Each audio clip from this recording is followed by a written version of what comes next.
আচ্ছা মামা, Brazil, Argentina কিংবা অন্যান্য দলের জার্সি কি গায়ে দেওয়া যাবে?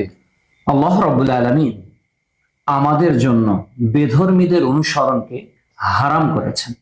সূরা ফাতিহায় যা প্রতিনিয়ত আমরা প্রশিক্ষণ নিয়ে থাকি, গায়রিল মাগদুবি আলাইহিম ওয়াদ-দাল্লিন আমিন, তাদের পথে আমাদেরকে পরিচালিত করবেন না যারা গজবপ্রাপ্ত এবং যারা পথভ্রষ্ট।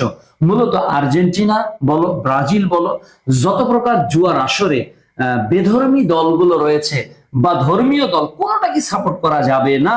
আল্লাহ রাব্বুল আলামিন বলছেন সূরা মাইদা অধ্যায় 5 আয়াত 51, ইয়া আইয়ুহাল্লাযীনা আমানু লা তাত্তাখিযুল ইয়াহুদা ওয়ান নাসারা আউলিয়া বা'দুহুম আউলিয়া বা'দ, হে ঈমানদারেরা, তোমরা ইহুদি এবং নাসারাদের অনুসরণ করো না, ওরা একজন আরেকজনের বন্ধু।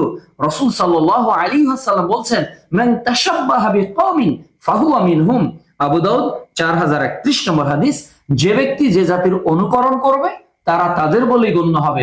কাজে ব্রাজিলের জার্সি গায়ে দেওয়া স্পষ্ট হারাম, বরং তাদেরকে সাপোর্ট করা।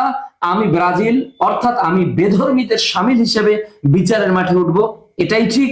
আমি আর্জেন্টিনার পতাকা গায়ে দিব, আমি আর্জেন্টিনার এইরকম জার্সি পরিধান করব, এগুলো সবই ইসলামে হারাম। এই হারাম কাজ থেকে আমাদেরকে দূরে থাকতে হবে।